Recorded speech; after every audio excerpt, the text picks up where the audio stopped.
Hello dear students, this is Nilesh Patil sir. I hope you all are fine. बच्चों, आपकी unit test की exams चल रही है। आशा करता हूँ कि आपकी पढ़ाई ठीक से चल रही है। बच्चों, इसके पहले जो सेशंस हुए उसमें मैंने आपको ये जो स्टोरी है, how I taught my grandmother to read, ये पढ़ाई और इसकी कुछ एक्टिविटीज, क्रिटिकल रिफ्लेक्शन हमने इसके पहले वाले सेशंस में किया है। आज के इस सेशन में हम क्रिटिकल रिफ्लेक्शन जो दूसरा पैराग्राफ दिया है टेक्स्ट बुक में, राइट, आपकी एक्सरसाइज में, वो डिस्कस करने वाले हैं। सो सबसे पहले तो हम इस पैराग्राफ को ठीक से पढ़ेंगे और उसके बाद उसके नीचे जो क्वेश्चंस दिए हैं, we will see, we will find the answers of this question. तो चलिए शुरू करते हैं। ये पैराग्राफ बहुत अच्छे से हमें पहले पढ़ना है। आप इस वीडियो को पॉज करके पहले ये पैराग्राफ ठीक से पढ़िए। मैं भी आपके लिए यहाँ पे एक बार ये पैराग्राफ पूरा पढ़ देता हूँ। I have decided I want to learn the Kannada alphabet from tomorrow onwards. I will work very hard. I will keep Saraswati Puja day during Dasara as the deadline. That day I should be able to read a novel on my own. I want to be independent. I saw the determination on her face, yet I laughed at her. Avva, at this age of 62, you want to learn the alphabet? All your hair is grey, your hands are wrinkled, you wear spectacles, and you work so much in the kitchen. Childishly, I made fun of the old lady, but she just smiled. For a good cause, if you are determined, you can overcome any obstacle. I will work harder than anybody, but I will do it. For learning, there is no age bar. तो बच्चों, ये जो paragraph है इसमें author की grand mother उन्हें बताती है कि उन्होंने डिसाइड किया है कि she would learn Kannada alphabet from the next day, कि उन्हें कन्नड़ा अल्फाबेट सीखना है और वो चाहती है कि दसरा तक वो नॉवेल खुद से पढ़ना सीख जाए। तो ऑथर का रिस्पॉन्स इस पे क्या है? ऑथर सुधा मूर्ति, वो तो एक बच्ची थी। She laughed at her grandmother, क्योंकि शी कुड नॉट बिलीव कि at this age her grandmother could learn to read alphabet. So वो सिर्फ उन पे हंसती है और वो उनका मजाक भी उड़ाती है और कहती है कि अव्वा, ये आप नहीं कर सकती हो क्योंकि आप ओल्ड हो, आप इतना बिजी रहती हो किचन में और ये सब चीज है। ओके, बट ग्रैंड मदर जो है, शी इज डिटरमिन्ड। उन्होंने तय कर लिया है कि वो ये करने वाली है और वो ये भी कहती है कि for good cause there is no age limit. Okay, for learning there is no age limit. तो देखते हैं इस पे क्या क्वेश्चंस पूछे गए हैं। तो यहाँ पे यस, आप आई होप यहाँ पे क्वेश्चन रीड कर पा रहे हो। तो let us read this question. What does the grandmother's statement I want to be independent reveal about her character? मतलब ग्रैंड मदर जो कहती है I want to be independent, कि मुझे इंडिपेंडेंट होना है, इससे हमें उनके बारे में क्या पता चलता है, उनके कैरेक्टर के बारे में क्या पता चलता है?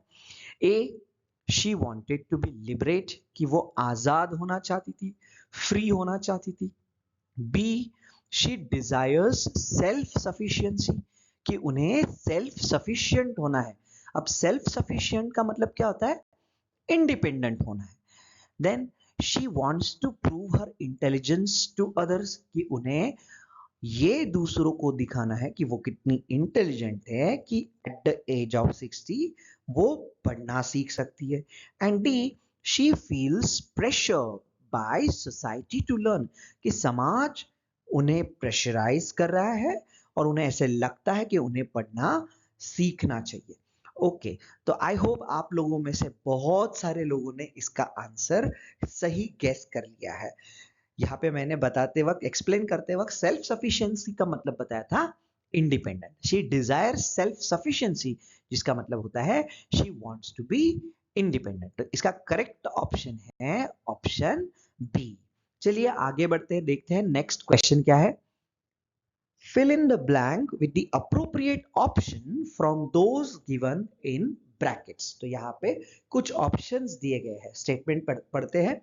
The grandmother's determination shows that learning has no age limit, gender bias, cultural barriers. तो वैसे तो ये तीनों ऑप्शंस आपको करेक्ट लगेंगे, पर अगर आप अच्छे से इस एक्सट्रैक्ट को पढ़ते हो तो आपको पता चलेगा कि ग्रैंडमदर ने खुद कहा है कि learning has no age limit. बहुत ही आसान सवाल.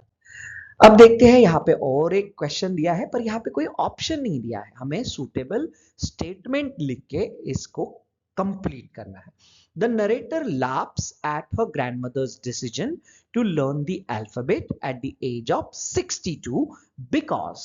अब नरेटर तो छोटी बच्ची थी, राइट? वो हंसती है ग्रैंडमदर पे कि आपको 62 एज आपकी है और आपको कन्नड़ा अल्फाबेट सीखना है. तो आपको यहां पे कंप्लीट करना है विद द लॉजिकल स्टेटमेंट. क्यों वो हंसती है? Why does she laugh? Right? तो ये देखिए, हम फिर से स्टेटमेंट पढ़ते हैं. The narrator laughs at her grandmother's decision to learn the alphabet at the age of 62 because. अब यहां पे हम लिखेंगे आंसर. she believed कि नरेटर को ऐसा लगता था that her grandmother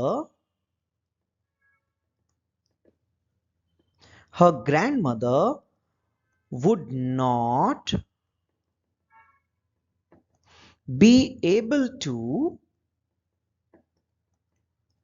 learn at this age. उन्हें लगता था कि उनकी ग्रैंडमदर इस एज में पढ़ना लिखना नहीं सीख सकती है और इसलिए उन्हें हंसी आई. बहुत ही आसान सा सवाल है, आप इस स्टेटमेंट को कंप्लीट करते हो. वैसे आप लोग अपने वर्ड्स में भी ये लिख सकते हो, बट बेसिकली यहाँ पे पूछा है कि नरेटर को हंसी क्यों आई. ग्रैंडमदर का जो डिसीजन था, ओके, उस पे नरेटर को हंसी क्यों आई? तो इसका रीजन यही था कि उन्हें लगता था कि इस एज में ग्रैंड माँ पढ़ना लिखना नहीं सीख सकती है. अब देखिए, यहाँ पे दो और क्वेश्चंस है. The fourth question is list any two qualities displayed bye grandmother. बहुत ही आसान सा सवाल है, इसका हिंट आपको एक्सट्रैक्ट में भी मिल जाता है. सबसे पहले तो ग्रैंडमदर जो है उनकी एक क्वालिटी है, वो है हर डिटर्मिनेशन. ग्रैंडमदर में कौन सी क्वालिटी है? हर डिटर्मिनेशन, मतलब उनका रिजॉल्व. डिटर्मिनेशन का मतलब होता है उनका रेजोल्यूशन. और दूसरी क्वालिटी जो ग्रैंडमदर में है, जो हमें इस पैसेज से पता चलती है, हर डिजायर टू बी इंडिपेंडेंट. हम कह सकते हैं हर डिजायर टू बी इंडिपेंडेंट या सेल्फ सफिशिएंस या सेल्फ सफिशिएंट. क्या आप भी कोई क्वालिटी सोच सकते हो इस पैसेज को पढ़ के? क्या आपको भी कोई क्वालिटी यहाँ पे लग रहा है कि हम नोट कर सकते हैं? तो आप यहाँ पे लिख सकते हो. अब आगे देखते हैं.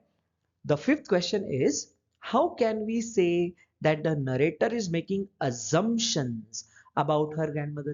तो ये तो बात सही है, हम पैसेज पढ़ते हैं तो हमें ध्यान में आता है narrator is making assumption.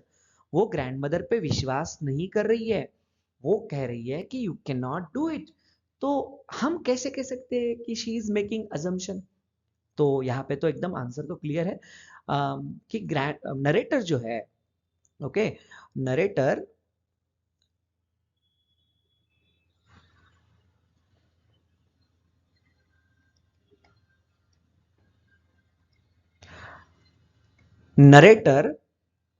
Is making assumptions. assumption करना मतलब क्या?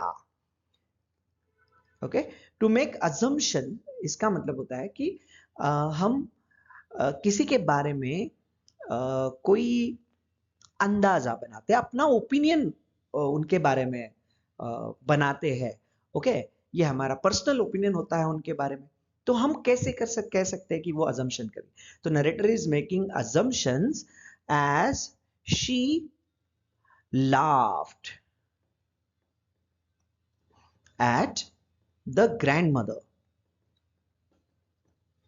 ओके, यहां से हमें पता चलता है कि वो अजम्पशन कर रही है, ठीक है, क्योंकि वो ग्रैंडमदर का उन्होंने मजाक उड़ाया, और ये भी कह सकते हैं कि she said that grandmother grandmother could not learn at this age of 62. Okay, तो ये हम आंसर यहाँ पे लिख सकते हैं। तो बच्चों, ये है एक एक्सट्रैक्ट और एक्सट्रैक्ट बेस्ड क्वेश्चंस के आंसर मैंने यहाँ पे I tried to explain. I hope you understood these answers. Please don't mind my writing, थोड़ा हैबिट होने तक तो ये रहेगा, and I will once I get used to it definitely you will understand better. See you in the next video. Bye bye.